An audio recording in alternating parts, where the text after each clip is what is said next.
Good morning, guys. God bless each and every one of you guys. We are in here jamming with the sounds of my guy, DJ Zeem on the ones and twos right now. We truly appreciate you, brother. My God, we've been here jamming with you for the last 16 minutes. And we actually forgot to start the show.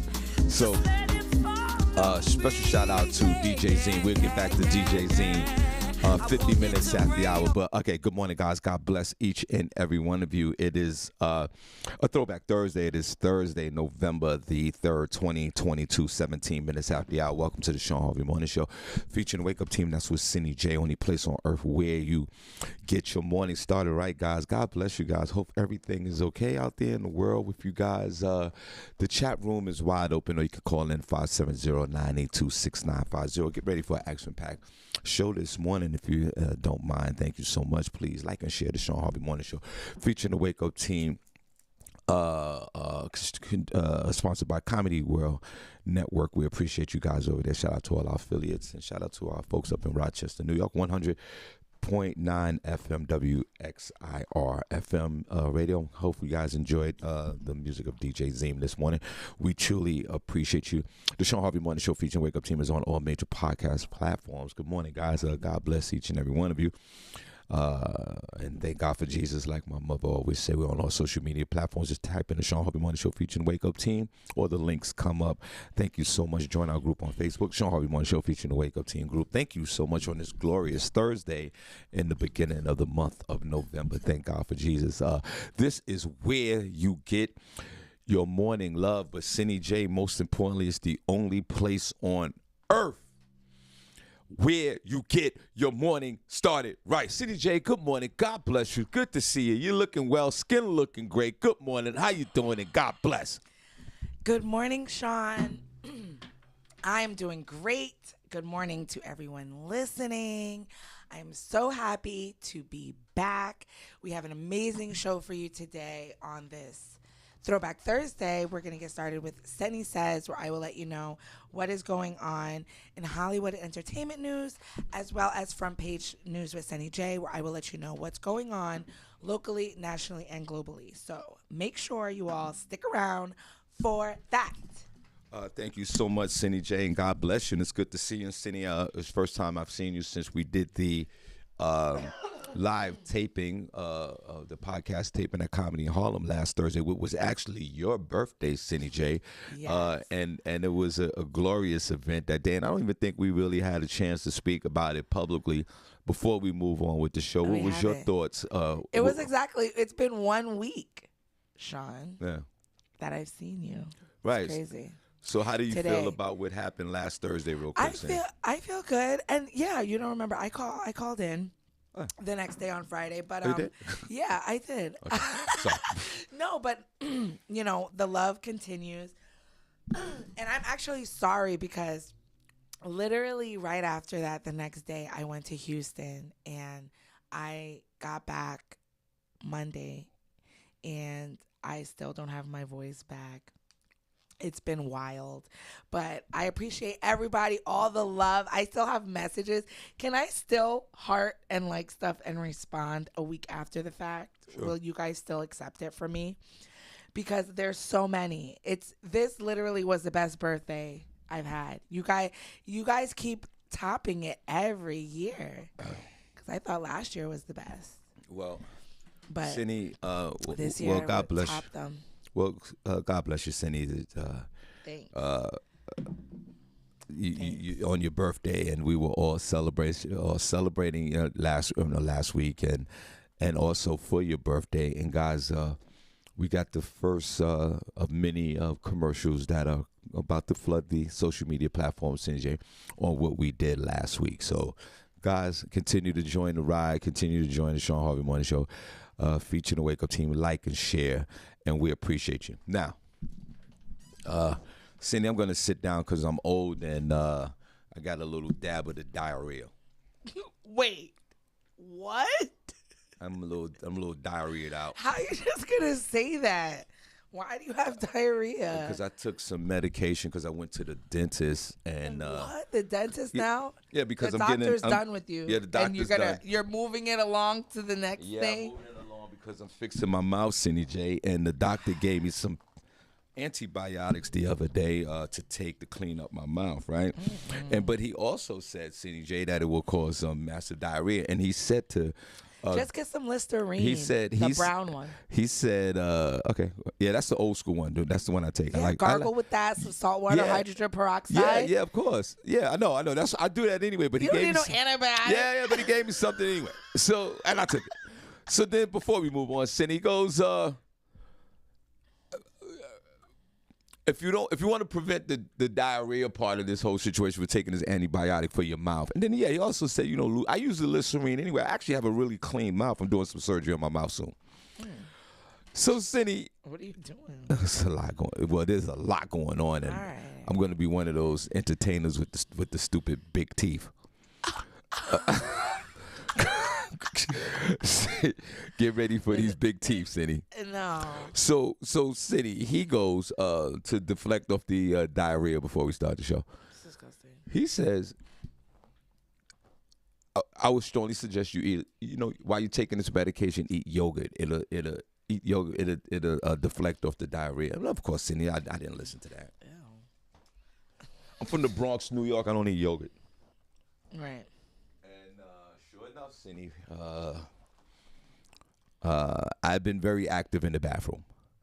So, Cindy, if in midstream of this show, if I really have to get up and I'm going for about 4 to 10 minutes, I want to let everybody know you know exactly what I'm doing. Now, before we move on, Cindy, and I know we're going to talk about politics for a minute, and boy, when we talk about politics, it's like anything else goes right. But before we get into that, though, Cindy, just want to double back to the unfortunate death of the rapper from the Migos, Takeoff. Right. Now, what's going on with that, we found out, and welcome to the show, guys, only place on earth where you get your morning started, right? God bless. Cindy, so we found out through the preliminary reports that this was a private party, because I went on this rant and rave that, keep these guys out the hood, and technically, metaphorically, I think they were in the hood, in a mental state of mind, no disrespect.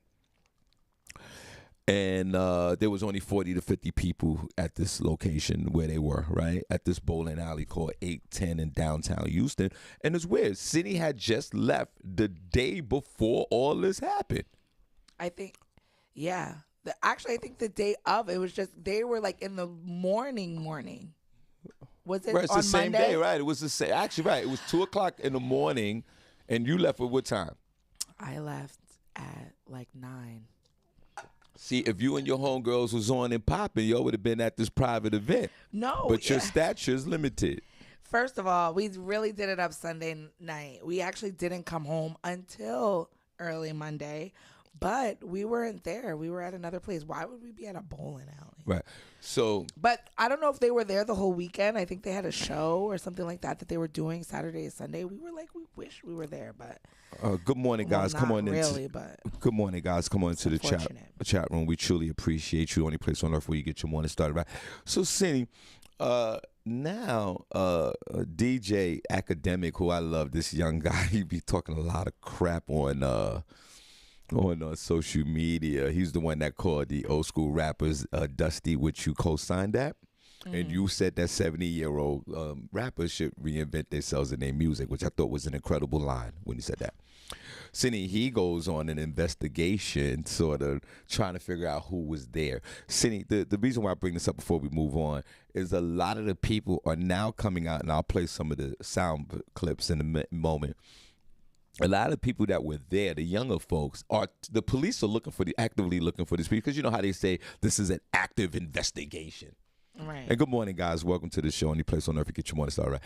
Cindy, the people who were there are literally talking on social media about being there and what they witnessed, in comparison to just the police finding them first.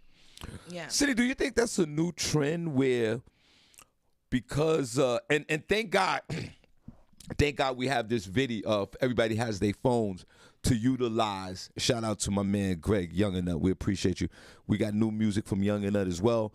We enjoying DJ Zeem this morning. We also got music from DJ Supreme. So thank you guys. Cindy, I truly believe if we had the cell phone back in the day before we move on, we could have easily solved that Biggie and Tupac murders. If we had the cell phone, I'm just saying, that's my personal opinion. Today, they had cell phone video of this crime, and again, our condolences go out to this man, his family, his mother, and all his other folks in his family. And I say that, with the most deepest condolences. But Cindy, don't you find it fascinating that the times that we live in today? Good morning, Princess Cox No Pause is in the building, first chat room member of the week. Cindy, do you find it interesting that folks supersede the authority, the police, and start sharing eyewitness accounts of being at any kind of crime scene? What's your thoughts on that? Like they shouldn't be doing that, right? Or should they should go to the police first? Does that even matter anymore? Is going to the police first matter? I mean, in the context of witnessing a crime, or do you go on social media? Because they had two young ladies that were almost proud to give us details account. I'm gonna get the video in a minute. Details account of what they saw while they was there. They said that it wasn't some kind of they were shooting dice. They said this beef happened earlier today. They said Quavo's crew and Takeoff and all these guys, they had guns. Everybody was high. And I was talking about that earlier the other day when B-Love was here. And animosity, resentment, and the drugs. And sure enough, Cindy, they show a video. One of the guys that was hanging with the Migos group, he's showing video of them before they go upstairs. Cindy, they're smoking the biggest joints I've ever seen in my life. And there's a gun in the car. And the dude zooms in on the gun like, yo, we out here chilling. We got the gun. We got the ride. Cindy, do you think that's the lifestyle? I mean, but do you think that what happened to him? I mean, he was minding his business and a stray bullet hit him. So I mean, all that can still be going on, and you're not, he wasn't actively involved in what happened. So I mean, really, all of that other stuff it don't matter. You know what I'm saying? He was an innocent bystander. Now, as far as the people that are, telling these things, I mean, I think both can be done at the same time. You can still go to the police. You can still tell on social media what you feel. I mean, I feel like a lot of people that are doing that is clout chasing. You want to be the one to say that you were there. You know what I'm saying? Just like people on social media, as soon as that an alert pops up on their phone, they want to post about a celebrity's death like they knew them. But I mean. And Cindy, let me ask you. It's the nature of the beast. I hear you. And Cindy, let me ask you one more question before we get into what your thoughts is today and what we're doing on this show. And everybody, let's clap. Let's welcome Cindy J back. God bless. Oh, thanks, guys. Cindy, let me ask you a quick question. Why? I don't know if you're guilty of it. I know damn well I've been. Why, when celebrities or anyone dies, like, just to keep it on, Takeoff really quick before we move on, and I say that respectfully to Takeoff and his family, he gained like almost 2 million followers after his death, right? Cindy, why do people follow? You don't follow people when they alive, or you follow them on almost a resentful situation, or you're just being nosy. But why do all of a sudden people follow other people when they die? I know. What is like, that? That is creepy to me. There ain't going to be no more posts on that page. But you know what I think it is, too, a lot of times? Sometimes people, because of their death, it gets national coverage so much that, some percentage of it is people being nosy. Some percentage of it is people that never followed them before and just want to see, like, if any updates come. But a lot of it could be they never knew that. They never knew about that person. And then maybe now they're going to, they start going through their page and they're like, oh, okay. But I mean, to me, it's senseless because that page is probably going to be it's not going to be active anymore. But you know, a lot of it is because I think a lot of the people didn't know that person, or they want to be up to date on anything that comes up. But what about you? On Well, that. Cindy, you could dumb it down to regular neighbors out here in the street every day. When a regular neighbor died, everybody want all of a sudden want to follow this person. Why you don't follow the person when they're alive? Maybe they didn't know. I mean, say if they did know. Say they did know and they see this person doing his thing, or for whatever reason, they still don't want to follow. They look at the pics. Then when the person died, all of a sudden you want to follow the people. I'm just saying, everybody, what's going on with that? Put a number one chat room if you follow. I'm not talking about no superstar or anybody, just a regular neighbor. Shout out to my man DJ Supreme. I got your music too, and brother. So we got Supreme, we got DJ Zeem, and we have Young and Nut and Hot Sauce gonna play some music. Let's clap for these guys. Yeah, shout out to you guys. So we appreciate you guys. Thank you so much. We truly appreciate each and every one of you guys for tuning in. We're gonna move on, but the question, the guys, put in the one chat room if you followed someone, whether if they're high stature celebrity or a regular neighbor, and they pass away, do you start following them? Put a number one in for Harvey. I've done that. I don't know if I ever done that. Cindy, knock it off. When somebody die, you go right to their page and you start following. You're looking at pictures. Knock it off. No, I go and look at pictures, but to me, why would I follow the page? The page is gonna be dead. So it's just, why would I follow? Because I usually go to the page to find their, like, I think the most recent person that died that I followed was Young Dolph.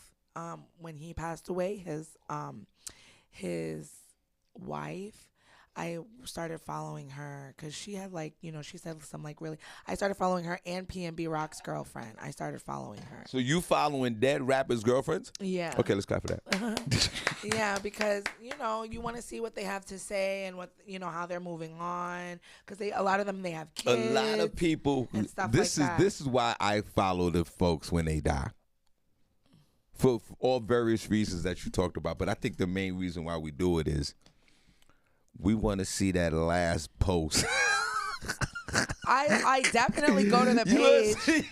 You want to see, God forbid, guys, if I pass away, y'all go to my last post and like it. They want to see how, they want to know, people want to know how long it was from your last post from when you passed away. There's one guy, dude, he posts like 10 minutes, and then after that, you saw the rest in peace. I think that's the reason why. Yeah, and you know, one of the reasons. You know what's the worst? When you go to their page and then you judge it. Because listen, when I went to PNB Rock's page, right? Because a lot of rappers I don't follow. You know what I'm saying? Like, I didn't follow Takeoff. So I went to his page. I'm like, okay, let me see what he's about. Because, you know, I don't really like Migos music. I don't like that down south. Look how old I'm getting. Look how I got my legs. Oh my God, he's sitting here with his legs crossed like a. Look at this. Like, I look like an old gay You queen. always. Cindy, when I qualify for an old gay queen. Oh my God, maybe. Okay. You always look like that. You always sit like that. But when I went to PNB Rock's page, it was like nothing. I was like, what type of page is this?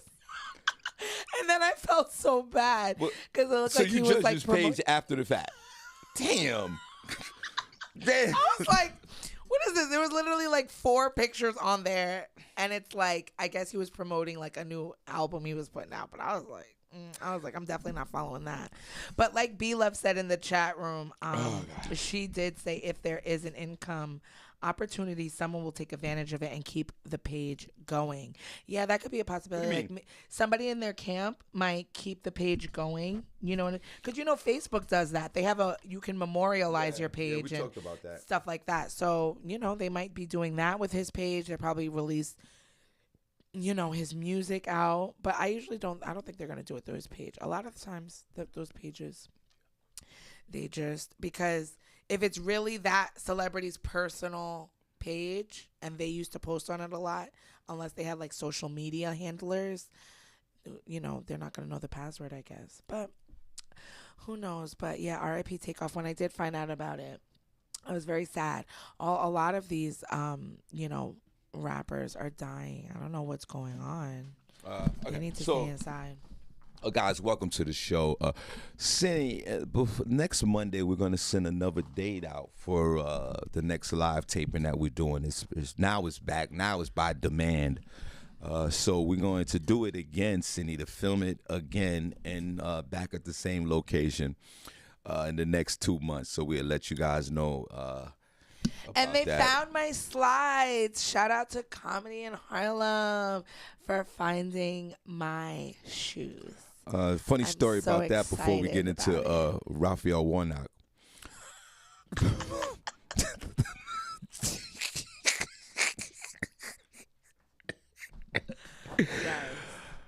We were, as all of us, we had that, feel good moment. I talked about this already after the show. Cindy, after we did the podcast taping, the Cindy called me at 1 o'clock in the morning. Asked me, am I still at the club? I know maybe that was a Hail Mary question. Maybe she thought that might be a strong possibility. I said no. She said she left her shoes there. I text Jamie, Cindy left her shoes there. Can you help me out? He texted a day and a half later, sent me a picture of the shoes. I sent it to Cindy. Yes. So let's clap for Jamie in the video. Yes. Because all my friends was like, you ain't getting those back. Did you tell them that you got them back? Did you shut your friends Yes, down? I did. They was like, you lucky girl. Oh, really? They hate us. I'm like, yeah, because y'all would have stole them. You see? Gotta watch who you got around you. Jamie's good people. See, isn't it hard for you to say that? Jamie's good people. No, he is. I love Jamie. Thank you. Okay, so let's talk about the political landscape. It's Yeah, Shawn, because is anybody Anyway, else? let's welcome back Cindy J one more time. I'm so glad to be Cindy, back. how does it I feel have to a be, lot to before say. we get into, how does it feel to be 36? Because now you done leaped into being a grown-ass woman. Why you have to say it? How does it feel to be 36? Because that's it. You're done. You're not a millennial no more. You're a grown-ass woman. First year, first season. How does it feel? I'm still a millennial. No, you're not. You're 36. You're hitting 40. I am in the elder No more. bracket of the millennials. Nope. You okay? done transitioned to grown-ass women at 36. How do you? Let's talk about that real quick before we get into Raphael Warnock and voting. Cindy, how does it feel to be a grown-ass woman? It feels the same. And I feel good, I guess. It's just more pressure because, Cindy, are you people the want to oldest? put a whole bunch of things on you when you get older. Like, oh, she's still doing that. Yeah. Yeah. Yep. Still doing that. Right. Yup. Listen, I've still been doing the same thing for 50-something years. Don't worry about it. Cindy, are you the oldest of your crew? No. Thank God. No. So there's another woman older than you that runs in your crew. Mm-hmm. Not by much. We're all within like a few years. But of are each you other. the oldest one? No. Exactly. Ladies in the chat room, put a number 1 if you're the oldest person that runs in your crew. And fellas. Fortunately for me, I'm not the oldest one that run in my crew. One of the guys that run in my crew, he's 60. Yeah. So I'm 57. Oh, okay. Shout out to the oldest one in the crew. Yeah. Put a number 1 chat room if you're the oldest person that runs in your crew. Put a number 2 if you're not. Yeah. Give me a number 2. Cindy, you're number 2 as well, right? Because someone's older than you that runs in your crew. Yeah. Okay, so Cindy, Sonia Murray put in a number 1. She's the oldest one in the crew. Let's clap for her. That's right, Sonia. Sometimes you got to keep them in line. Are you the one to keep everybody in line? Does the 60-year-old keep y'all in line? Or No, he's like, just the freaking clown, just like the rest of us. Okay, good. He's just older. Right. He's the oldest clown. I can't. Cindy, it's election season. Yes, and I don't even know what type of election. Midterms? Desiree, good morning, Desiree. Desiree, good morning. I see you in the chat room. Bring all your friends into the Shawn Harvey Morning Show experience. I know you always rock with us. We appreciate you. Go ahead, Cindy. Oh, yeah. Shout out to Danielle Williams. She said, in one circle, I'm not. In my other circle, I'm the oldest.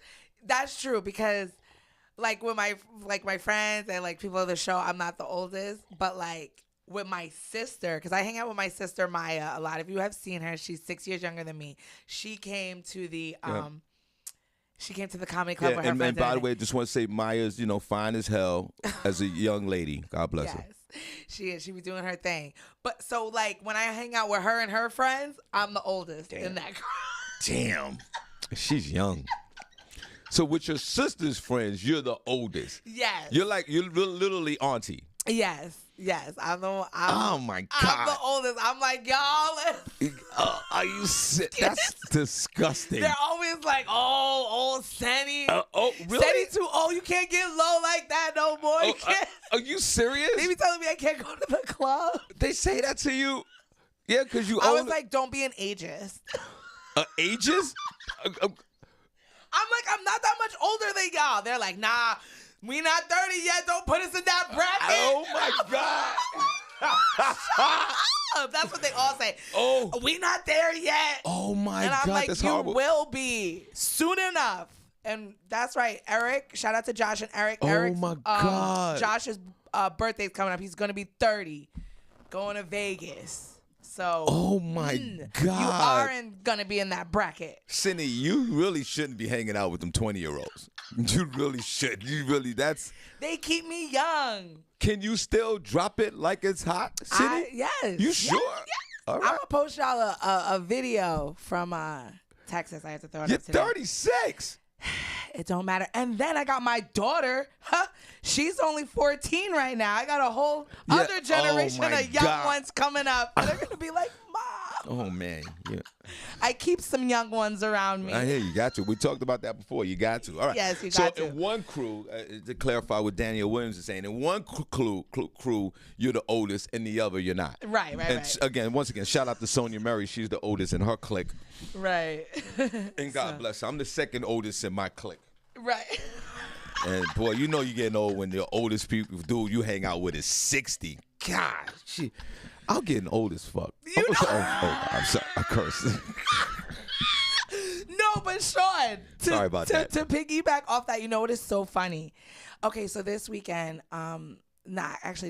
these past couple days, my aunt on my father's side passed away. So we went Our condolences, Cindy. Yes, thank you so much. So we went to New York, and my mom was like, you know what? Let's just stay over, because everything was in Queens, and then we had to go into Long Island, so it was this big thing. So my grandmother, who's 96, some of you have seen her, my mom was like, Grandma's not going to stay with us in the Airbnb, because we found an Airbnb in Queens. She's like, she's going to her friend's house. My grandmother has a friend. Her name is Miss Lambie. And they've known each other. She's in her 90s as well. So my grandmother bought wine, and we dropped her off at her house. She literally had a sleepover with her 90-year-old friend. And I was like, Grandma, are you going to be okay? Because my grandmother is very particular about things that she does, how she sleeps. So I'm like, you just going over this random lady's house to sleep over? And she's like, she's not random. She's like, she's my friend. I've known her for over 70 years. 70 years? I was like, oh my God, this life. But you think about it. I couldn't believe it. And we went and picked her up in the morning. You know what? We all want to live forever, and I get it, before we move on to Raphael Warnock. Right. But I'm 57 years old, and I could go back to when I was a little boy, running in the streets on Home Street. And that's the block I was born on, Home Street in the Bronx. And Cindy, when I think back, my earliest memory is about 2 or 3 years old. But put in the one chat room if you can remember what age you were at your earliest memory in life, right? Cindy, I remember. I could actually remember the year 1968 when I was three years old. Oh, what? And I tell you why I remember it. At the end of the year, my father bought a brand new car. It was a 1969 Buick Electra 225. Sounds old. It cost $4,000.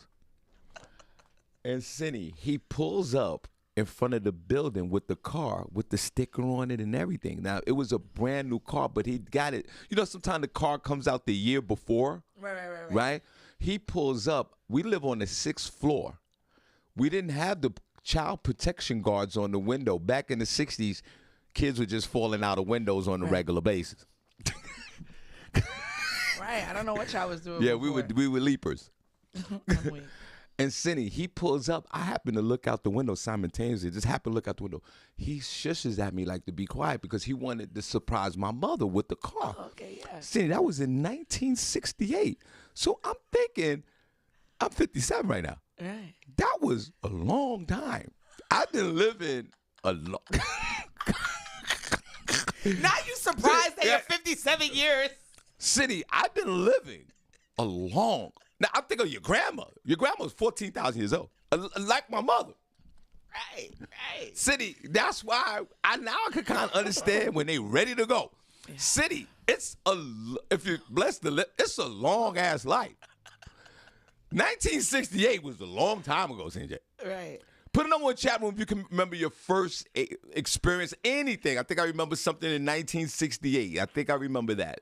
Cindy, what year you think? I was about 3 years old because I was born in 65. I really can't tell you. I don't know if I can remember year 1 through 2 and 3. I don't know if I can remember all of that. I can't remember. Can you, before we get into Raphael Warnock and that smoke, what year? I say I remember my first memories. I think that I consciously can remember is at the age of 3. Really? Because I told you it was 1968. I was born in 1965. I'm old.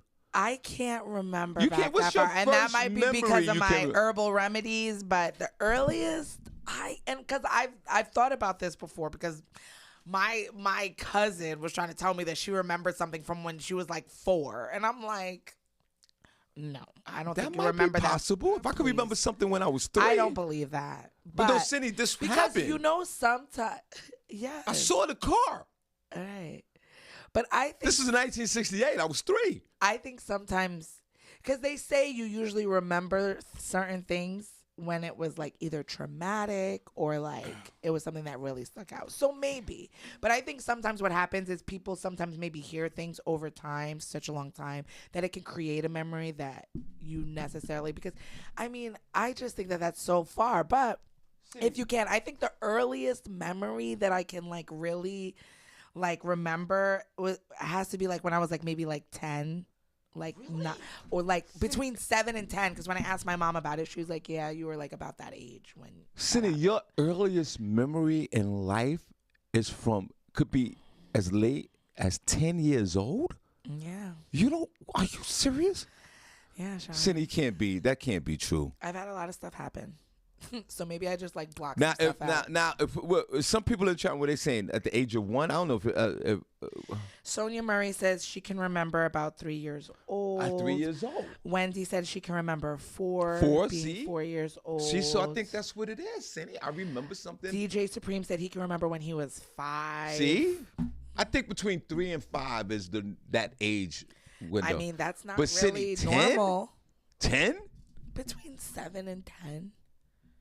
Yeah. You don't think that's a concern that your memory only could go back from 7 to 10 years What old? do I need to remember when I was 3 years old? Or even 6 or 7 or 5. You don't remember anything? Did you go to Head Start? I remember going to Head Start that was across the street. Yeah, like I remember 5, 6 years. I remember that. But like, what do you remember? Like, do you remember the day you had when you went to kindergarten?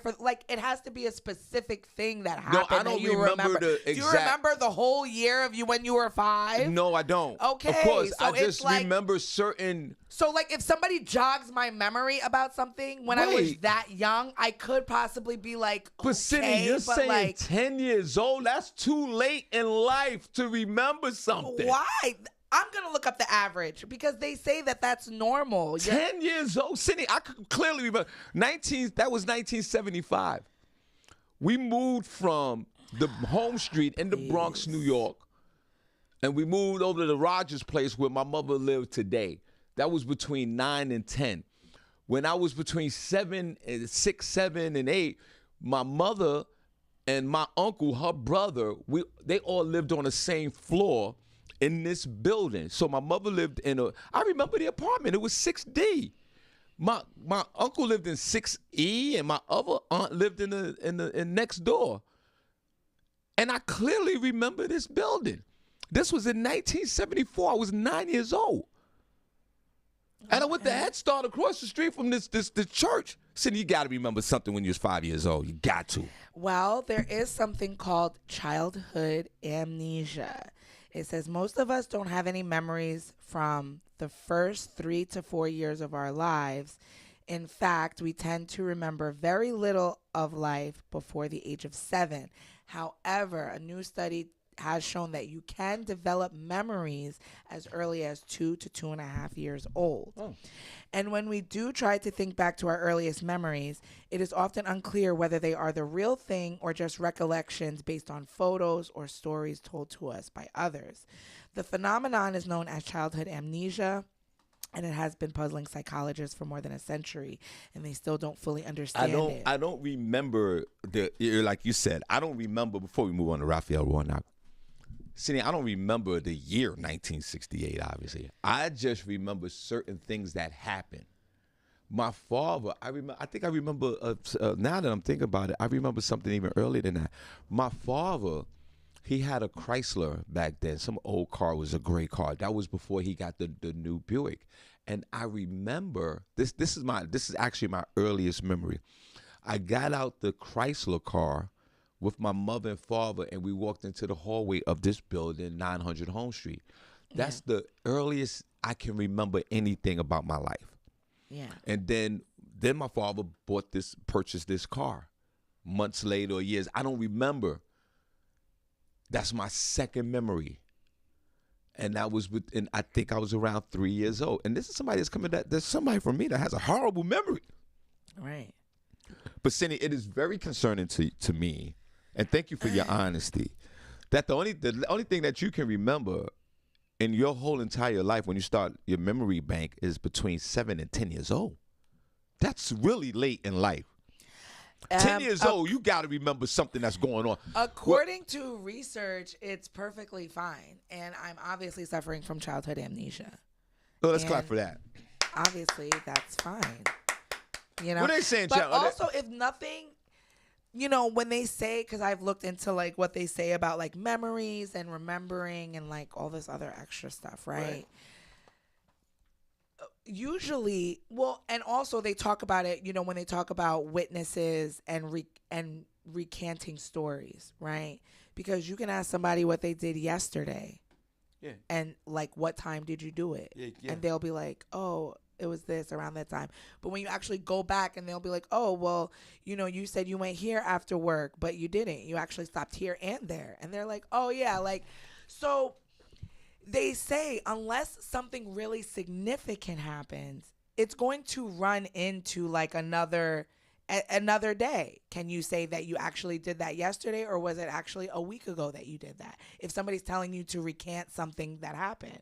But it's like, well, I'm a grown adult. I know what I did. You can remember 3 years old, but you can't remember what you did yesterday. Yeah, that's true. That's the fascinating part about all this. No doubt about it. So it, you know, maybe, you know, the first 7 years of my life were really uneventful. But Cindy, wait.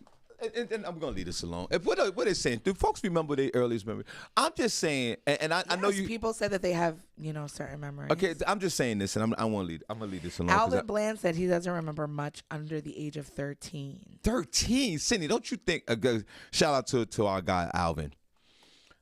He was at the taping, too. He said he was stabbed? You were stabbed when you were 13? Am I reading in that right? But wait a minute, Cindy, don't you think that 13, and God bless Alvin, you know, he's one of our biggest supporters. He was at the comedy in Harlem. He always rocks out with us, and I appreciate you so much, brother.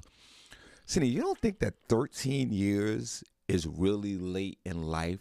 And I get what you're saying as far as the amnesia for children, and I respect that. No, I believe in that.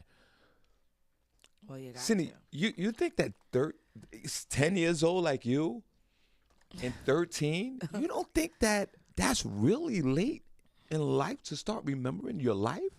No. Because think about it. When do you start, at what age you start going to school? Like 6, 7, right? Yeah. Do you remember when you was in the first grade or second grade or whatever elementary school you went to? Do you even remember any of those kind of thoughts? Yeah. I went to an elementary school across the street. It was the PS54. I clearly remember being in this school. I don't remember every day. You remember being in elementary school? Like, do you remember the first through the third grade? I don't think so. Like, I remember certain teachers. Like, I had this teacher, Miss Keene, who my mom says was my first grade teacher. And I remember Miss Duquette, which I think was my third grade. But see, third grade, how old are you in third grade? Like 7, right? See, exactly. Like, so my earliest memories are like when I'm 7. I don't remember first grade. I don't remember my first day of kindergarten. I don't remember when my mom changed me over from diapers to underwear. I don't remember, when I first started walking. I don't remember what my first word was. I don't remember. You know what I'm saying? Cindy, do you remember? I don't remember when I used the potty for the first time. Do you remember I don't remember those things, Shawn. Jesus Christ. Sorry. You gotta lay off the smoke, bro. Do you remember kindergarten? No. I remember kindergarten. Cindy, my memory is okay, horrible. And what is that doing for you now at your age at 57? I got plenty of other things to think about. I don't care about that. I wasn't doing nothing. Okay? My parents were probably arguing a lot. There's probably a lot of dysfunction at that age. Cindy, do you remember? I'm glad they cleaned it up by the time I can remember. Cindy, do you remember the first time you got your ass kicked by your parents? Yes. I do. I remember my first spanking. No. And then there are things that I wish I can forget and I can't. Yeah, no doubt. How about that? All right, so guys, welcome to the show. Only place on earth where you get your morning started right. Thank you so much. We just hanging out. We just having a good time this morning. Now, Cindy, and special shout out to DJ Zeem, Zeem, for the music this morning. Took us on a nice journey, guys. We'll get back to Zeem at 50 minutes after the hour. Thank you so much for your music, my friend. We truly appreciate it. Let's clap for DJ Zeem. Well. Young and Nuts on deck. I got the music. DJ Supreme is also on deck. I have your music as well. So please go to our participating apps to listen to the music. We only could play just a few seconds of it on this platform. Go ahead, Sin. What's so funny? No, I'm sorry, but Alvin. Alvin's telling it. Go ahead. Okay, a lot of y'all are putting some repressed. Yeah, it's okay. That's what it is. Go ahead. Okay, but. No, I do. My heart does go out to him. He did say he was stabbed when he was 13. And then the next comment I read was that he remembered getting his ass whooped for pushing their cat out of a 5th floor window. Alvin. I'm like, okay. How old were you when you pushed the cat out in comparison to when he got stabbed? I'm not saying there's any correlation, but what is going on? And Alvin, whatever you do, keep typing, my friend. Keep typing in that goddamn chat room because I want to know it all, Alvin. Just keep going because you're going to free yourself. Did the cat survive? No, he didn't. Everybody, Alvin killed the cat. And it's okay. It's okay. Everybody, let's show him some love. My homegirl, Janet J-Lo, is in the building, man. We appreciate you. Vanetta George is in the building. The ambassador. Desiree, God bless. Okay. Put it in one chat room to kill the cat. Keep typing, Alvin. All right. So. Yes, Alvin. Thank you. Thank you for your transparency. Yeah, thank you, because that's what this show is all about. You already know. This is no judgment zone here. No. Keep typing. We're here to help each other. Mm-hmm. Neighbors in here killing cats. I ain't mad at you. I'm weak. And please put your memories in there, if you can, if it wouldn't. Yeah, put your 13 years memory. old. I respect that, Alvin. 13 years old. Cindy J around 7 and 10. The average is what, 3 to 5 years old, yeah. Cindy. And there's also some amnesia around where people just don't remember, right? And then also, you're absolutely right. I like the point that you brought up, Cindy J, that you can ask me what I did yesterday, and I can tell you, I don't think I remember anything yesterday. Your life depended on it. What did you do yesterday? They're trying to frame you for a murder. Tell them what you did yesterday. Well, I know exactly what I did yesterday. Okay. You want me to tell you? Yeah. All right, cool. So yesterday I got up in the morning at 4 o'clock in the morning. Yesterday morning, and I started working. Working on what? Working on what we do here on this show and my book comedy act in my comedy shows. Okay. And graphics, and I did a few videos for promoters that I was coming to the town. Okay. That's what I did yesterday morning. I came here. I got here at boy, this is actually very challenging. Yeah. I came here What time did you come here? about 6. The exact time Yes. was literally about 6:27 a.m. I got here, and about 6:40 or something like that, I called you. You called me? Me who? Seneca Jacob. I called Seneca Jacob. How did you call her, on your cell phone? I called her on my cell phone. Which phone? Because you have 2 phones. But I called from my personal line. I called her from that. Did I? I don't know. We need to know. Okay, so, and then we were prepping for the show yesterday. Okay. And then B Love called. Okay. And I had a conversation with her, hung up the phone. B Love called. On which phone did she call? While you were on the phone with Senny J, or did she call your other phone? She called the same phone I was talking to Senny J on. Oh, okay, so you clicked over on Senny J and Right. talked to B Love. Then we went, then we did the show, Okay. right? And that was from 7 to 9? 7 to 9. I got in my car, made a quick stop in Allentown. Okay.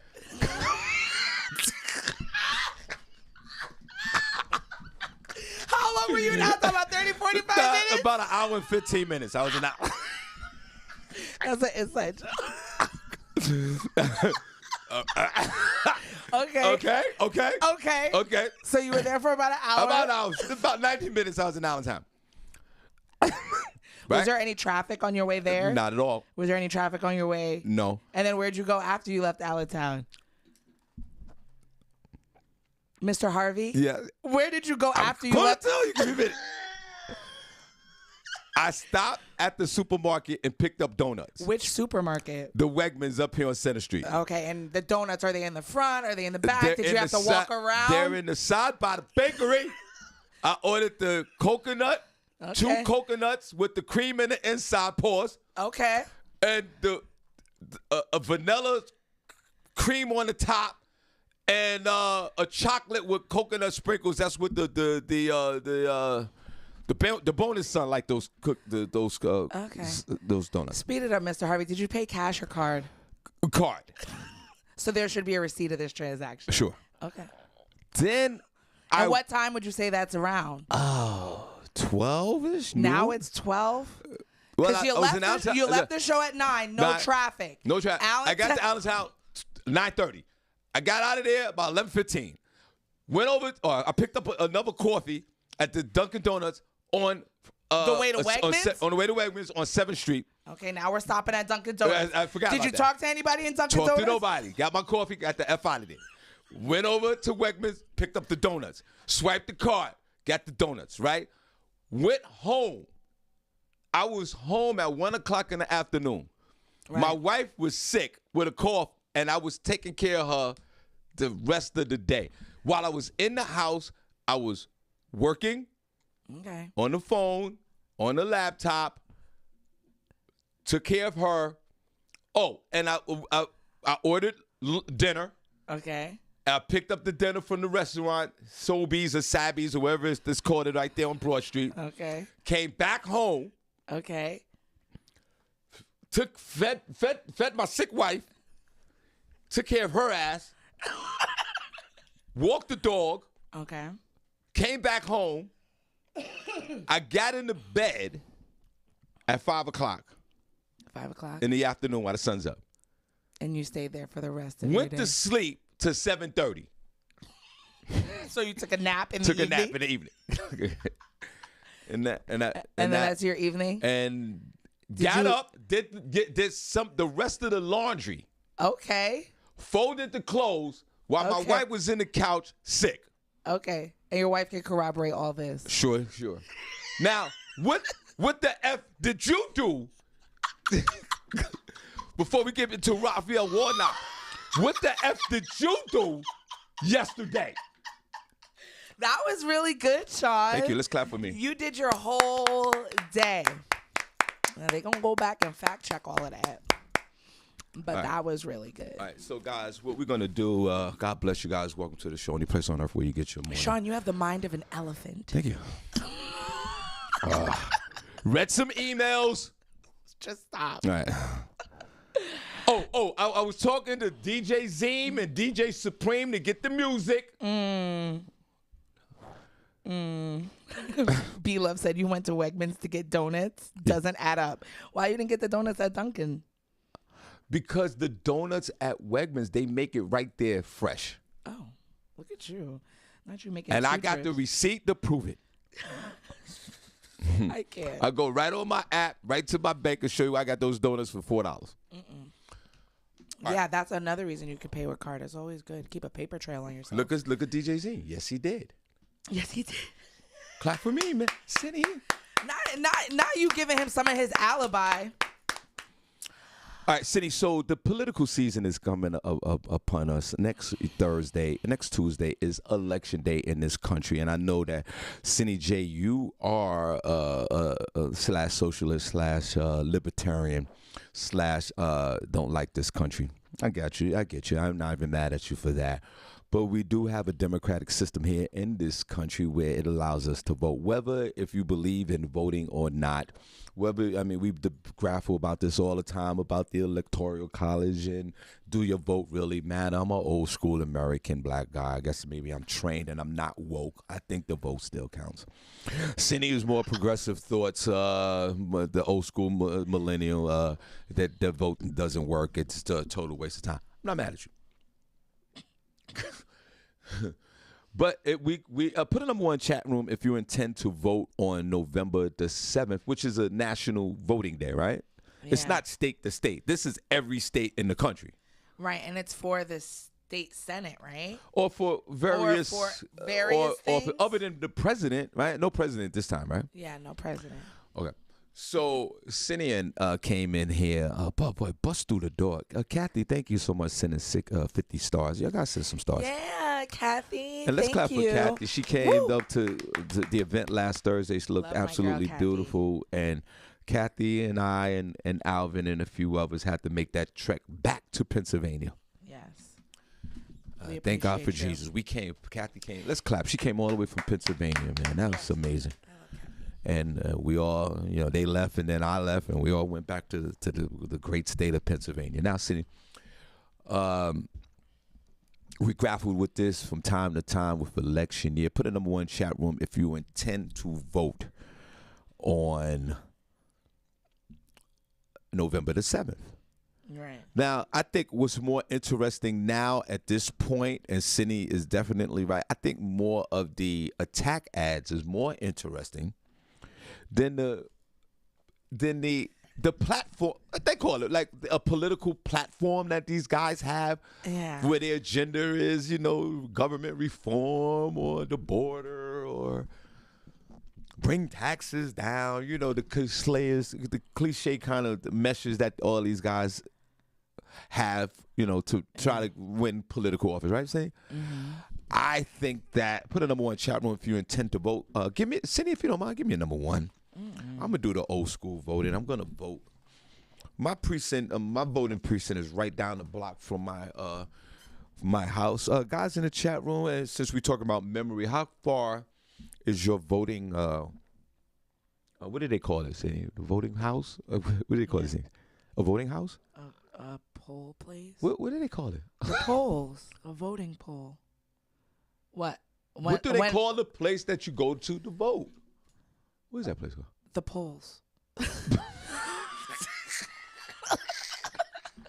The polling. No. Your polling place. No, it's not called that. You guys tell us what it's called. What it's called? It's called something. Voting hall. Cindy, how close is your voting hall? Voting location. Drew Tiz said the polls. Exactly. Poll site. Said Nicole Harris. I don't think it says. So Sean Haynes Jones said voting polls. What? Yeah. I don't think that. Poll sites? No. Thank you, Danielle Williams. No. Because she said that Democrat with the hoodie and the bald head acting like Rocky seems shifty to me. His name. We're going to get into that. Wait a minute, Cindy. We're going to get into that. That's what I want to get into. I know what you're talking about. First of all, what are you talking about? I want to know, before we get into that, how far is your voting location from your house? What? Who cares about that? They're always like very central to you. It's like at a Go to high school but gym. how far? Some people could It's just walk. it's Some people can walk right VFW. across the street. Some Okay. people got to get in their car and drive somewhere. I don't know. Who cares? Okay, so now the political season is upon us. We want to know if you're going to vote. Cindy, I glanced out of it. I took myself out of the chat room. Put a number 1 chat room if you're going to vote. Put a number 2 if you didn't. I don't know if you give me a number 1. Cindy, before we get into, do you intend to vote? No. Okay, now let's get into this thing. I know that makes some of y'all mad, but I don't care. As long as those checks keep coming. You know what I mean? And then we're going to get into that in a minute. Cindy, political season's upon us. Before we get into the state of Pennsylvania, I just, if you don't mind, I just want to focus on the Senate race in the state of Georgia, which is the incumbent, which is Raphael Warnock, right? The reverend of the, I guess, I don't know the church. Let's say the Greater Baptist Church of Atlanta. Let's just call it that. He's been temporarily seated as senator for the last 2 years, but now he's going for the full 6-year term, and he's running against the former football player Herschel Walker, who is a Trump supporter, and Donald Trump put his stamp on him, and white folks are running and supporting Herschel Walker, the former football player. But Cindy talked about, which I think, I don't give a damn almost about their political agenda. The commercials are hilarious, disrespectful, rude, invasive. If someone was talking to me, if someone was talking about me like that, even with in my old age, I'm coming over your house and I'm gonna fight you. See, I don't know if Facebook would allow us to do this, but could you share Raphael Warnock's? I mean, before you get into the commercial, again, Raphael Warnock is the Democrat running for Senate in the state of Georgia. Herschel Walker is running against him to unseat him. These are two black men. Herschel Walker is the Democrat. No, is the Republican. Herschel Walker's the Republican? He's the Republican. He's the good old boy. White folks love this man. Yeah, because he played football. Because he played football back in the day, and he even got that stupid SpongeBob football head. Not SpongeBob. Okay. Wait, I'm trying to find the one that I was watching because someone else sends 50 stars. Thank you so much, guys. Yeah, we appreciate you. We appreciate you. And the attack ads are horrific. Yeah. Oh, here it is. Yes. Which one is this one, Cindy? This is the one about Herschel Walker. No, this one is about Raphael Warnock. Okay, but Cindy, I might have to. Maybe we have to play little clips because, Cindy, we're on somebody else's platform. No, but the reason why it's so jarring for me is because when I'm because I don't know, I just started recently watching them. I guess it was because I was over at my mom's, and my grandma be watching the news, so it was just ad after ad after ad, right? Right. And as I'm watching it, I'll see the one ad where it's promoting themselves, right? And then I'm like, oh, okay, that was cute. And then it's like the next ad is the next ad bashing that same person, right. Like saying that they're a liar, that they cheat, that they've evaded tax all these times, and I'm like, you're left more confused. Right. Because now I'm like, dang, now I'm gonna have to fact check all of this. But it's like some of it must be true because they're putting it in this ad, but it's like and they're just so aggressive. And I feel like as soon as the ads are over, after all this political season is done, these ads just go away. Like you never see them again. And it's like, bro, I want y'all to keep up. Keep up with these people. I need more attack ads for how they're doing in their job once they get picked. Keep the ads coming, right? Hold on a second. This when we stop the show and go to the music, this is I need it to rain on me. You need to let it rain. You got to let it rain. Okay. Here we go. This is an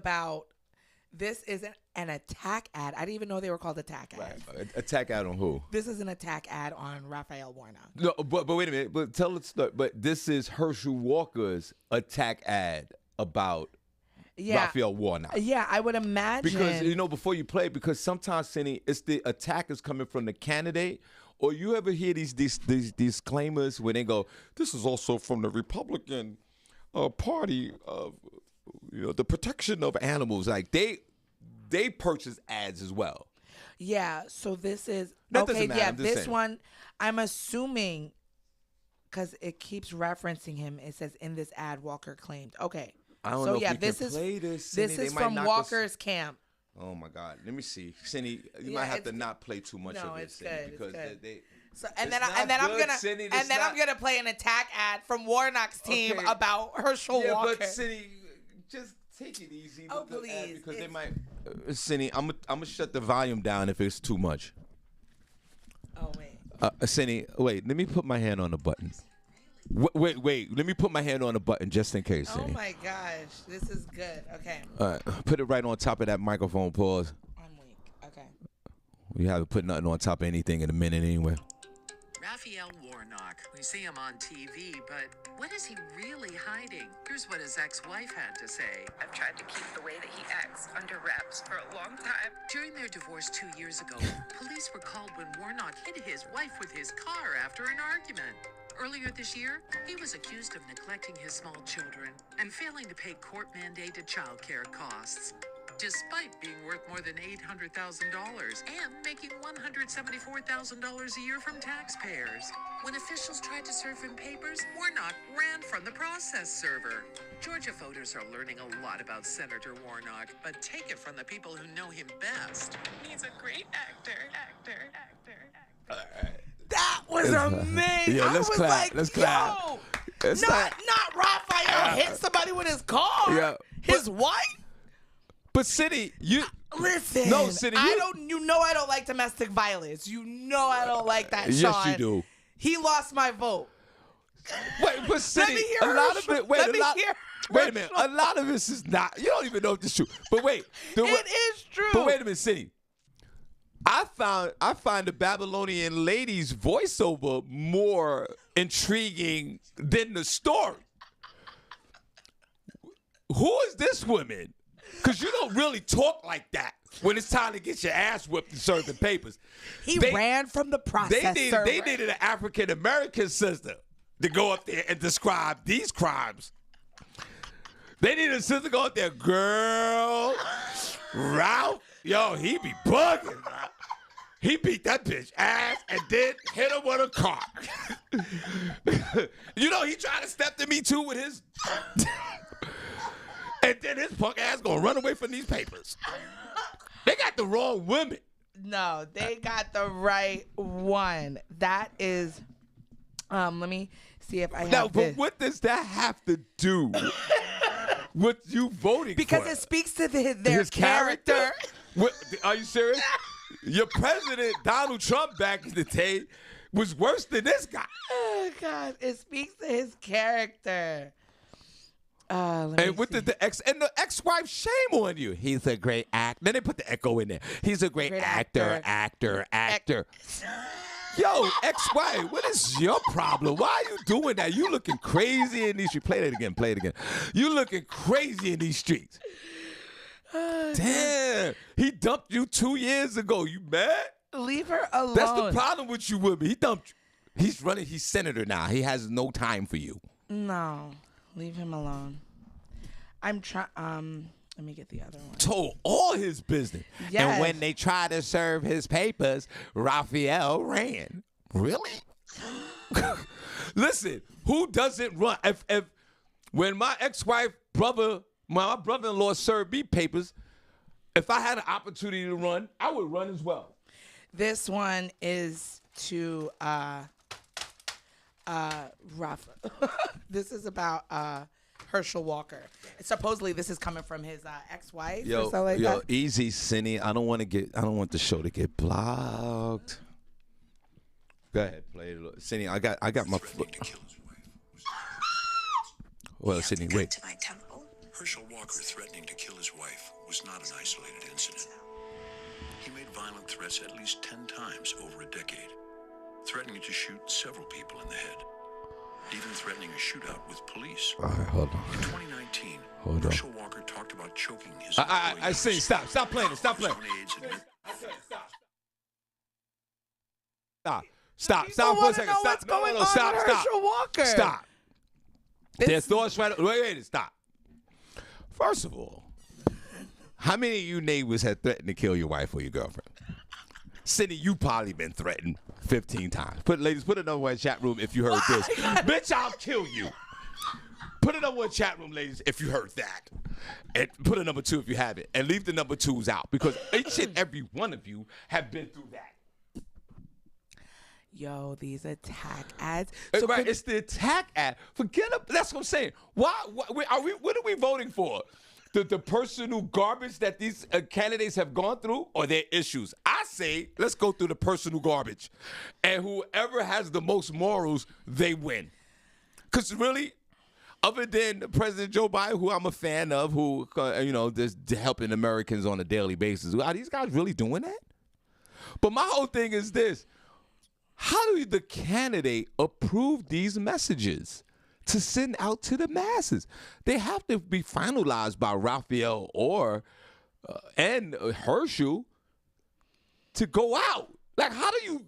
That's why. Yeah, he beat his wife. Yeah, throw that out there. That's why some people say, certain campaigns choose to take the high road, right? Where they just continuously use their money to focus on what they are going to do. They don't make attack ads because, like Shawn said, they are, why these ads don't continue running is because they're a lot of money. And, when they take the high road and they're just continuously talking about themselves and the good things that they do, but then you have your opponent who's constantly bashing you, And like I said, these ads, they're coming on the radio. They're interrupting my streaming videos, Yeah, but no, they're Cindy, like everywhere. Facebook and these other platforms have stopped these ads from running on their platform. Yes, they have. Our God, this is one of our gods, at least mine. Mark Zuckerberg is one of my gods. It came from the top. He said, well, we're not running, because, they used to run these political ads on the platform. Yeah. They don't do that no more. Right. Okay, so forget about that on social media. But on TV and radio and print, it's hilarious. It just leaves you more confused. But I'm just saying, if I was Raphael Warnock, I'm going to the Herschel Walker camp. I'm knocking on the door. Even though Herschel could probably whip my ass, I'm going to be mad. And then, of course, there's probably court documents that Raphael did this. Because there was no way that they could slander his name like that. I'm not going to bet my life on it, but I think Ralph probably did try to, run the bitch over. But see, and ladies, y'all been ladies, and I've been threatened. I was threatened right here on this show by a broad. Ladies, every one of y'all has been threatened by your boyfriend or your ex-wife. So knock it off. And if you haven't, if you're a woman in this chat room and you haven't been threatened by a man in your lifetime, what's wrong with you? Okay? Yeah. Who's the other guy? And then you got a guy who's literally, we can't play that, Cindy. Literally, what guy's saying, Cindy? Go ahead. He is saying that he gonna choke his wife, that his staffer said that he has mood swings that are inconsistent. This was all for the Herschel Walker ad. So, yeah, it's crazy. And then my personal gripe with Pennsylvania. Okay, let's get to Pennsylvania. The person who's running, who Danielle was talking about, shout out to Philly, John Fetterman. Okay, because I guess it's like him, Lisa Scheller, Susan Wild. Whoa. Are they all in the same? Well, you just watched the political ads yesterday. Fetterman is running against Oz. Lisa Scheller is running for local Congress here with Susan Wild, who we met Susan Wild when we was broadcasting outside for the Juneteenth event. Yeah. So these are all the ads that I'm seeing. Now, Fetterman, go ahead. What's your problem with Fetterman? The problem with Fetterman. Guys, Fetterman is running for state senator. I get it. I get he wants to be a man of the people. He's just one of us. Oh my God, but if I see him on my screen one more time with that hoodie on, Because to me, it's just blatant, white privilege that you're just exuding on the screen. You think a black man could be running for Senate right now, throwing on a hoodie? Honestly, walking around talking about I'm for you. I'm the da da da. Like, and I just feel like it's just disrespectful. Like, dress up for it. Like, look the part. Like, you running around looking raggedy all day, and then you want somebody to vote for you? Now, Shawn did tell me that he has, tattoos on his arm of the dates that black men were killed in his town. I don't know, by police or if they were just killed. But, so I think that is great. But put on a shirt. Like, what is going on here? And I just feel like it's just, I'm tired. I'm just tired of seeing it, to be honest, John. Well, first of all, like, one or two ads with it is cool, but like you have like your whole platform, meeting people is with your hoodie on, and I'm sick of seeing all it. right. So, God bless you.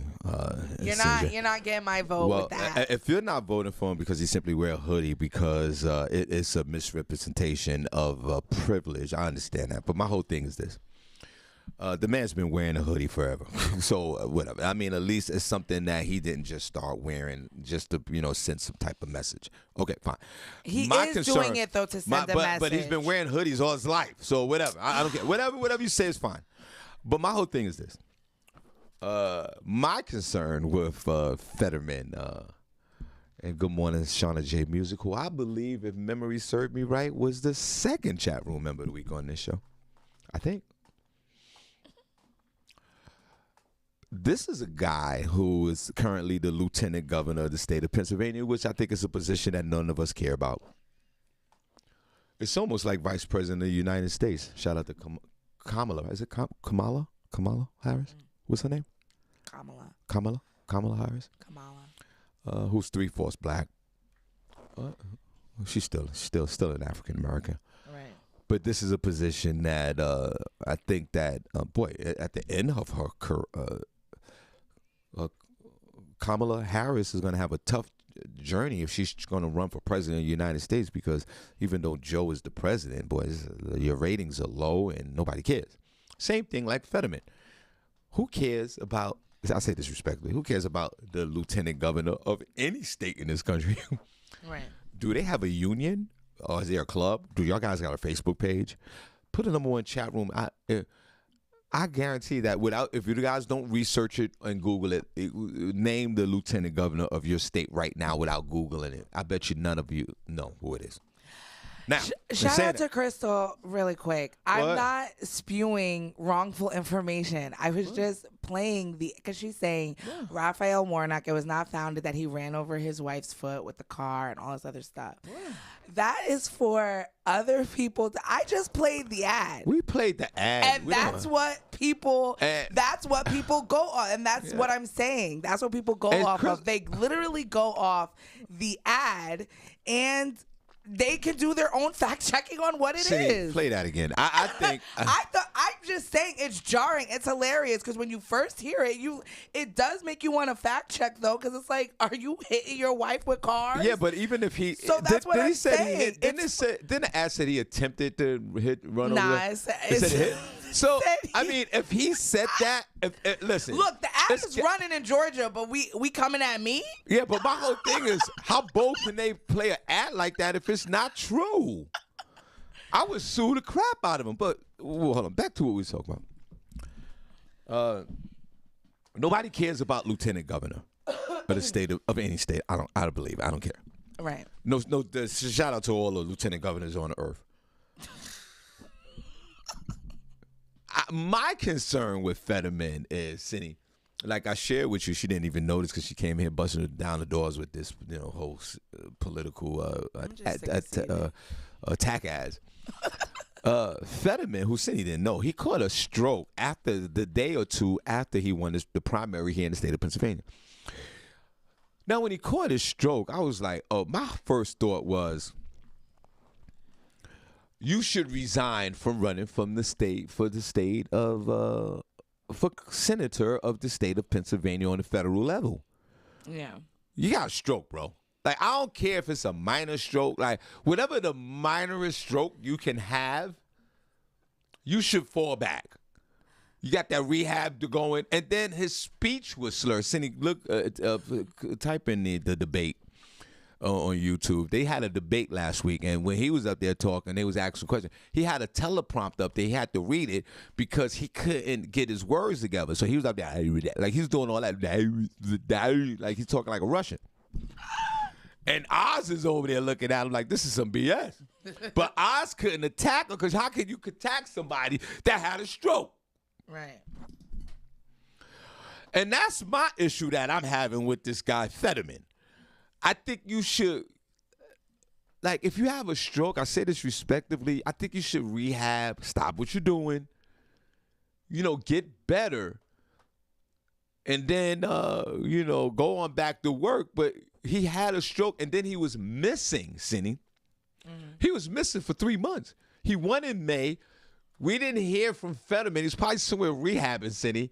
He just hit the streets a few weeks ago. Mm-mm. I don't like that.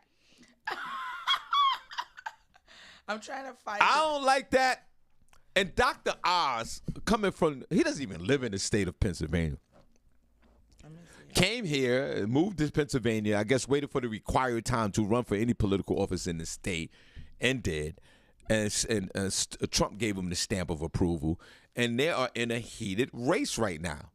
So do you go for the Trump lover, who's a television hero, a daytime TV, or do you go with the guy who wears the hoodie that got tattoos of black men who got shot and killed in his town that had a stroke?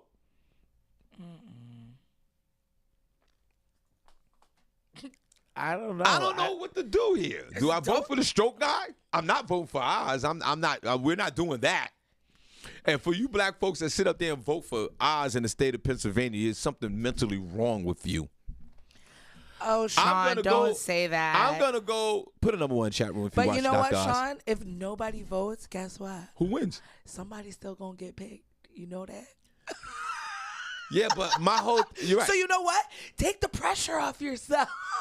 Everyone, take the pressure off yourself. So what are you saying? I shouldn't go vote? They're still going to pick a senator for Pennsylvania if none of us vote. Cindy, my whole thing is this. I'm not going to vote for Oz, but do I vote for a stroke dude? I don't know if I want to do that. Because he go to Capitol Hill, start stroking and start getting crazy, I don't want that. He shouldn't be running for senator. You know what I'm saying? You can catch a stroke at any minute. See, this is crazy. Any of us can. Any of us. Dr. Oz can. Exactly. But so that means that he's not capable? But I'm just saying. I think it's about how you recover. But do you think that it's also a form of self-centeredness? That if you had a stroke and your advisors around like, hey, listen, I think maybe we need to jump out. I don't know. And you're like, no. Y'all are over here voting for Sleepy Joe, and every time he's talking, he's all, but he's not stroking out. He's falling off a bike. No. But he's doing his job.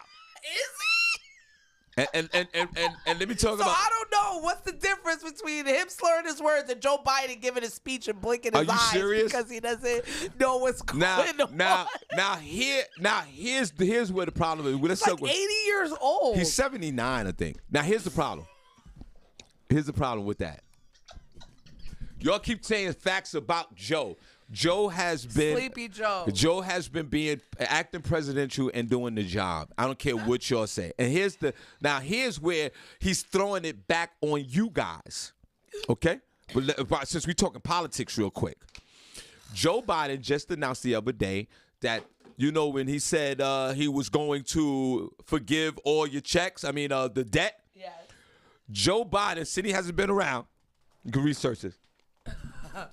Joe Biden, guess what Joe's doing? What did he do? Joe, since y'all talk a lot of crap about Sleepy Joe, this is what Joe doing for your punk ass. He woke? Yeah, Joe woke, and now he gonna set your punk ass up because Joe is giving you the check to pay the Department of Education. What check? The forgiveness check for your dumbass loan.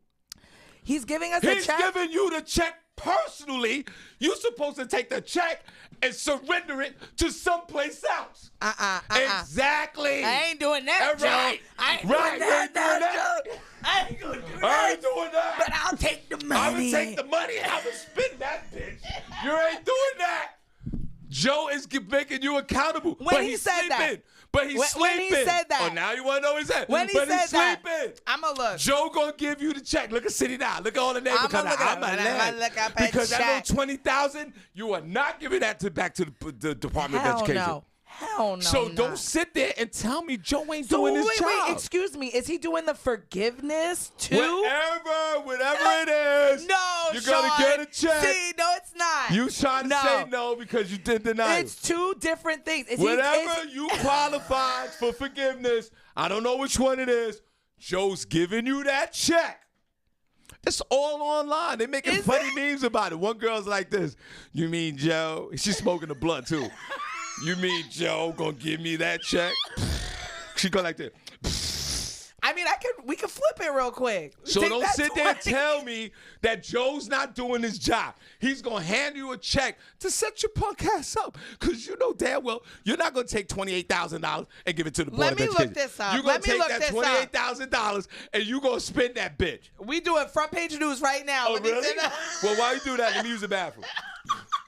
Look, Cindy waiting for her check. Cindy, you got to take the check and give it to the Department of Education. No, let me find out what he's talking about. Joe Biden giving checks. I don't believe anything that Shawn's saying. And I'm going to look at it. It says Joe Biden. Oh, no, we were in the American Rescue Plan. Joe Biden giving checks for, what is it? For education relief. Shawn said that we could see it, but I don't believe any of that. Let me see. President Biden announces student loan relief for. This is not what Shawn says. All they're talking about is a student loan forgiveness website. So he says it's all over the internet. I'm looking right now. I don't know if anybody can let me know if that's true, if he's really giving a check, because if he is, I will be first in line. But I'm going to go on with other front page news that I had. This first story comes out. I thought it was really interesting. Miss Argentina and Miss Puerto Rico revealed that they secretly got married after keeping their relationship secret. Wow. Miss Argentina Mariana Varela and Miss Puerto Rico Fabiola Valentin announced they got married this past Sunday. A pageant became a meet cute for the then contestants when they both competed at the 2020 Miss Grand International pageant. The 2020 pageant was delayed because of the pandemic. Varela, who is Miss Argentina, she also competed in the 2019 Miss Universe pageant, where she wore a memorable look for the national costume contest. It seems like they both shared on their Instagram bios. Both Varela and Valentin placed in the top 10 of 2020 as they shared that in their Instagram bios. And although they didn't go home with trophies, it seems like they did leave with love. In a birthday post for Valentin that Varela posted in September of 21, she called her beautiful friend. I didn't see anything about that. The newlyweds confirmed their relationship and announced their marriage on Instagram on Sunday. They said they decided to keep their relationship private, and we opened the doors to a special day. The video included clips of their proposal and wedding, which appeared to take place in Puerto Rico. I think that's so nice, but I also think it's kind of sad, that they felt like they had to keep it private from people. But I think that's really cute. Miss Argentina and Miss Puerto Rico got married on Sunday. Miss two women? Yeah. Let's clap for that. Yes, two pretty women. Two pretty women, boy, but beautiful. They were both in pageants, but neither of them had won when they were in the international compound. What happened with the research with the Joe giving you the check? It didn't say anything about Joe giving a check. It said about loan forgiveness. Yeah, no, you're gonna get a check. Cindy, they're gonna get the check to you. I didn't see that. And Cindy, if they gave you the check, say it was $56,000. I don't know why I come up with $56,000. It's not going to be $56,000. And your balance, the most that they're giving away is $20,000. Okay, say your balance is $21,000. You still got to pay $1,000, but they give you a check for $20,000. Right? Yeah. Which leaves you with $1,000 balance. But they give you the check. Cindy, how much of that you gonna spend for yourself? All of it. Okay, let's move on. Power the same way I owe them $30,000 right now. You know how much money I've had since then? Right. Okay. I don't plan on paying it. So if they gave you a check to pay them back, they say it was $30,000, but they gave you a check for $29,000, and your balance is only $1,000. How much of that $29,000 are you going to keep for yourself? All of it. Okay, move. Continue. that is between y'all and the Lord. You want to give all these people money to do what? But Cindy, they're giving you the money to pay the debt. What sense does that make? What sense does that make? Because it's underneath your name. I don't know. They gave us the money when we got the loans. They give you a refund, and we did. But Cindy, when you go to school, right? Right. And they give you a loan. They overpay it. They give you a refund to put back some of that money onto your loan. Ask people if they do that. Cindy, I'm just saying, if the bill you is... know what, me and my friends used to be like, and we getting our refund check.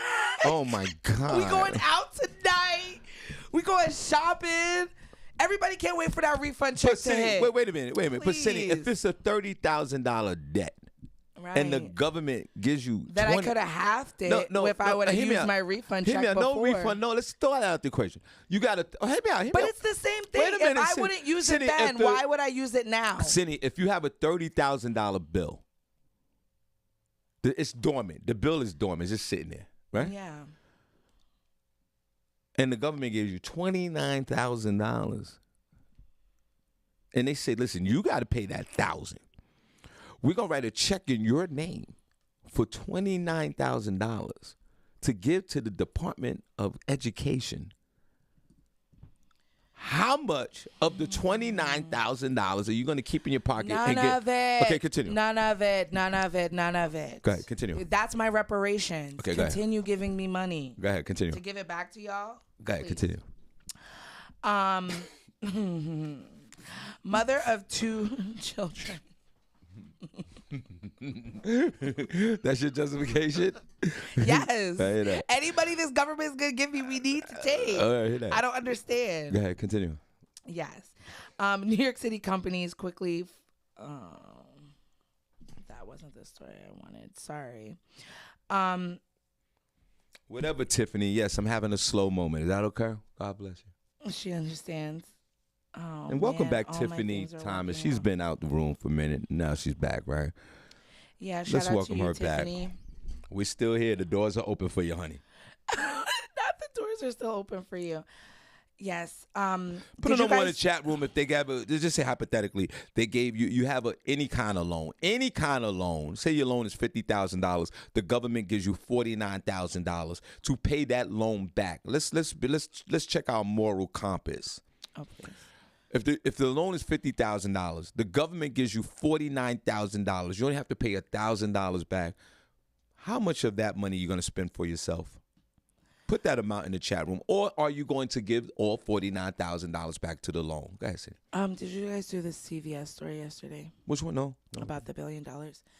CVS, Walmart, Walgreens agreed to pay $13.8 billion in massive U.S. nationwide opioid claims settlement. This is in their massive settlement over the role in the U.S. opioid epidemic, with thousands of claims filed by state, local, and tribal government lawsuits. CVS said it had agreed to fork over about $5 billion over a period of 10 years, while Walgreens disclosed in a filing with the SEC that it would pay roughly $5.7 billion over 15 years. Meanwhile, neither company ever actually admitted to any wrongdoing. Walmart has agreed to pay $3.1 billion, most of which will be paid upfront. One of the attorneys who negotiated on behalf of the government said that the settlements with pharmacies will bring billions of additional dollars to communities that are desperate for funds to combat the epidemic of opioid addiction. So it seems like they're going to pay out this money and it's going to go to the local governments. Now, I don't understand what kind of sense that makes.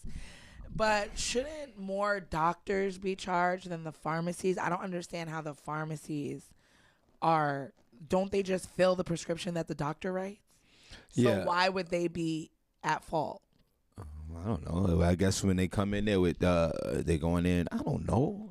Why they getting this money for? Because people dying. I'm trying to. Because they can They can contributed contribute to to the the opioid epidemic. Is anybody suing the federal government for bringing crack in here? Yeah, exactly. Is anybody getting a check for what that did to anybody? And Cindy, Lord knows you're sitting next to somebody that didn't receive a check for smoking crack. I mean, aren't there documentaries that say the government brought it in and all this stuff? So can't we If anyone in this chat room should get a check first, it should be me. Well, Shawn, maybe we can bring that filing against the government. What else you got? And I'm just saying. You don't think that's I mean, that's how any lawsuits happen. Is somebody feels like we need to file this. I smoked a lot of crack. I should get a check. It wasn't your fault, Shawn. It really wasn't. It wasn't, Shawn. They brought it into your community. Exactly. I had them drawn up cheekbones. That was not my fault. I mean, what were you supposed to do? Exactly. You were just a young man. Smoking. You were just a young man trying to have a good time. That's right. I even cut my finger on my stem. A black woman is suing. Shout out to all my crackheads out there. Y'all still out there in the streets? I'm the only one still alive. I said that plenty of times. Come on, my crack buddies, they all died. They're dead. I'm the only one still alive. Those neighbors are gone. Oh, we're glad you're still here. They in smoked heaven. And we should file that lawsuit in memory of them. Well, let's do that. And their families. Like a class action suit of former crackheads? Yes, a class action suit of all families affected by the crack epidemic. Cindy, I think you got a point here. We have to find a lawyer who will take it. Okay. If anybody knows any lawyers, we should contact. What, Luberitz, Marilyn Sipperstein? Shields. No, we could get Rubenstein, Lefowitz, and Barkowski. Who wants to take our claim? We have to find crackheads. Well, first of all, and we got one here. We have to find out what jobs they were working, what they lost, how many years, how their family was affected. We have a lot of research. This is like some Aaron Brockovich type thing. This one I'm talking about. I'm on it. I'm the first one. I'll take it. You can be the first one, Shawn. Okay. Since CVS and all these places paying money. Exactly. Pay up. Come on. A black I woman. lost my stem in a snowstorm one time. That was very traumatic. Stop. You ever lost your stem in a snowstorm, Zane? No, I'm not even sure what that is. All the stores were closed. Continue. I'm sorry. A black woman is suing L'Oreal and 5 other companies claiming their hair straightening products caused her uterine cancer. And I know me and Shawn were going back and forth about talking about this earlier in the month because there had been a report that came out that relaxers can cause cancer in women. Yeah. And I was like, well, we already knew that. That's what the natural hair movement was about. I feel is like, we're using all of this to chemically process our hair and it's not good for us. It's not healthy. And a lot of women have been doing it for years since they were kids, right? I remember my mom put a perm in my hair when I was 10. Look at that. My earliest memory of that thing burning my scalp when I was 10 years old. Jenny Mitchell first began using chemical hair straightening products back in 2000 when she was in the 3rd grade. And nearly 20 years later, the 32-year-old is claiming it was the cause of her developing uterine cancer. She had to have a full hysterectomy to remove her uterus. Despite no family history of the disease, she says now she's been robbed of the chance of being a mother. She said, not being able to carry my own children has been the hardest thing that I've ever had to deal with. This is a dream of mine that I've always wanted. She's now being represented by a group of attorneys, including Ben Crump, and they are suing 5 hair relaxing manufacturing companies, one of which is L'Oreal USA, claiming their products caused her uterine cancer.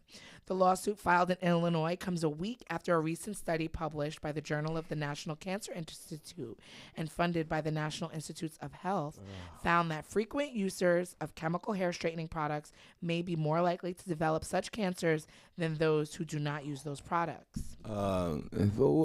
Ladies, have you do my African American sisters still use these chemicals in their hair, Cindy J, that cause cancer? Yes, I actually know a couple of my friends who still relax their hair. And ladies in the chat, put a number 1 if you're still relaxing your hair. Cindy, do you relax your hair? No. You got a lot going on up there too, Cindy. Like you got 17 pounds or something on the top of your head. Let's clap for Cindy's neck. You got the strongest neck in the building right I now. know. I kind of want to take it out because when I Jesus put Christ. it up, it does hurt my neck. It's heavy. It's heavy? Okay, cool. Yeah. I think the last time I had one was in 2004. So how long is that? It's been like. Oh, so that's been maybe it's almost 20 years. Maybe the cancerous agents thank God, are out of your system right now. Yeah. It's been 20 years since I've relaxed my hair. Cindy, I think they should take this product off the shelves. I think, right? Yeah. So why do you think that African American women are still using these products if knowing that how dangerous it is? Well, I mean, the study just came out a month or two ago. So now maybe they'll give it up, but smoking cigarettes causes cancer. People still be smoking them things. True indeed. So some people, they're just thinking that it can't happen to them, I guess. I mean, I don't know. A lot of things cause cancer now too. Yeah, no doubt. So we'll see. Tomorrow, guys, come on in. It's a Feel Good Friday, and what we're gonna do. I guess one of our beloveds is going to come in. Lindsay Blair is going to come in and talk about her products and everything that she do. Tamika will be here tomorrow, so we're going to have a full house. And we're going to do something that we do on Fridays, even though Cindy doesn't like it. We want to shout out to him and show you some love. Cindy, one more story. And then, and special shout out to DJ Zeem, who's we're going to turn it back over to him in a few minutes, and we truly appreciate everything that he's doing for this show. His first day playing music, and Rochester, New York has so much love for him already. Go ahead, Cindy, because I got to get out of here. Yeah, a mother gives birth on a flight 36,000 feet in the air and names the baby boy among the delivery. I think she's going to name him Sky. Kendria Roden, 21 of Hartford, Connecticut, was cleared by her doctor to fly at 32 weeks with her due date set for October 23rd.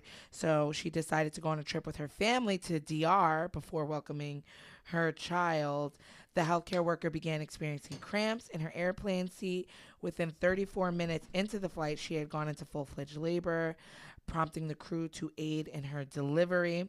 The extremely pregnant woman, who was sitting next to her sister, who quickly realized her water broke mid-flight. She said she was shocked. I kept asking if she was sure until she stood up and her entire seat was drenched. 4 members of the flight's crew ran to her assistance after an extremely stressful 20 minutes. An announcement was made that we'd got a new passenger on board.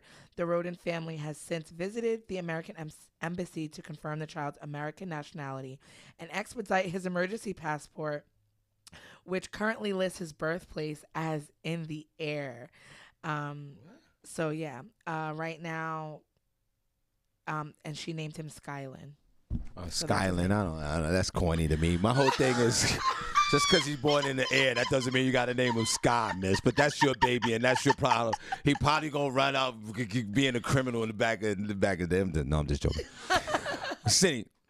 Yes, the plane didn't divert any place. Did it continue on its flight schedule? Because that's what I'm talking about. I don't want the plane to divert and go to another city because another baby was born. We got to keep that thing pushing. Yeah, there was no place to pull over or do anything. Right, so they went to their destination. Let's clap for that. Yeah. Because we don't need to be stopping. And ladies, come on, knock it off with having the babies on the plane. Do you already get enough attention already? You got the stomach, you got the baby. Everybody's showing you love and respect. Oh, no, don't I'm stop sorry. The plane After his arrival, they had to take them back. Take them. What? They had to take them back to the DR to make sure See, now everybody done missed their connecting flight. And she had to stay there for a little bit. And what about the passengers? Now we're done. We're done. Now, how do we get back home? They probably just dropped them off and did it again. How do we drop them off now? How do we drop everybody off? They don't go into all of that. That's not important. Because there was one person on that plane was like, this is some bull-ish. That would have been you, Shawn. Because now imagine that announcement at the department. Hey guys, excuse me, flight 415. We have to turn back to Santo Domingo for a lovely bundle of joy. You know, it's two people like this. This is what. The bundle of I'm gonna miss my connecting flight in Chicago. They said, hello, we have a new passenger on board. That's so much fun. Congratulations to them. And Skylin. Skylin. Oh, God. Skylin. Come on, man. It's a horrible, What horrible would you name. name your son that was born in the air? Whatever names we were going with, those names still stay the same. You happen to be born in the air. You want to name them something like air. Whatever the name was. Altitude? I don't know. Turbulence? Give yourself Turlita? give yourself a couple. Well, Sky is good. Skyland. Arrow. Real Babylonian names. Sprinita? American. American? If you're I don't know. right? Unitica? I don't know what. Crash? I don't know. It's stupid. I would name the baby what I was naming him anyway. And I would send an apology to everybody because we had to turn the plane around. Oh, Shauna J Music. She said name them Jet. Jet. Are you serious? Jets. That's like name Jet. That ranks up there with Apple.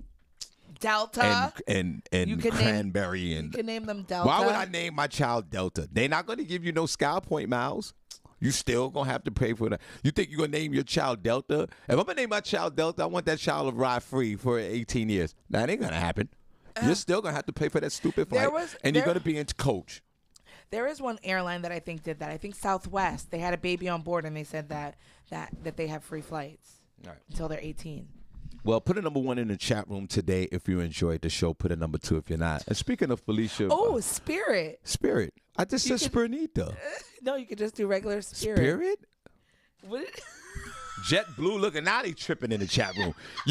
Are you really going to name your child Jet Blue and have them criticized for the rest of their lives and getting beat up in high school? You could name them Spirit, though. Spirit, Delta, Air, Sky. Those are all good names. Okay. Would you name a child Delta?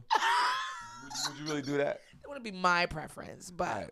Guys, put a number 1 chat room if you enjoyed the show today. Put a number 2. We'll be back tomorrow. Cindy, any last I'm gonna words? put a number 1 for me. Okay, put a number 1 for me as well.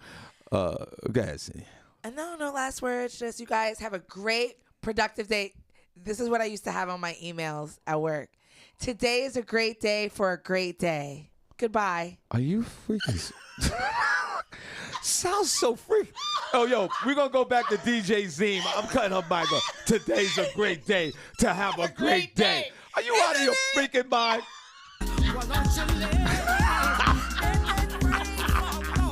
Today's a great day to have a great day, guys.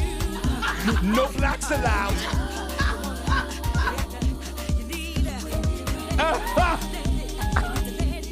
Today's, say it again, see, that's freaking hilarious. Today's a great day to have a great day. And now watch, I'm be saying that crap all freaking day. Go back to my, today's a great day to have a great day. And now I like this shit. Oh my God. Today's a great day to have a great freaking day. Oh, Jesus. I say it again, City. Today's a great day to have a great day. Today's a great freaking day to have a great freaking day. Oh my God, what is wrong? Today's a great day to have a great freaking day. We'll turn it over to Z.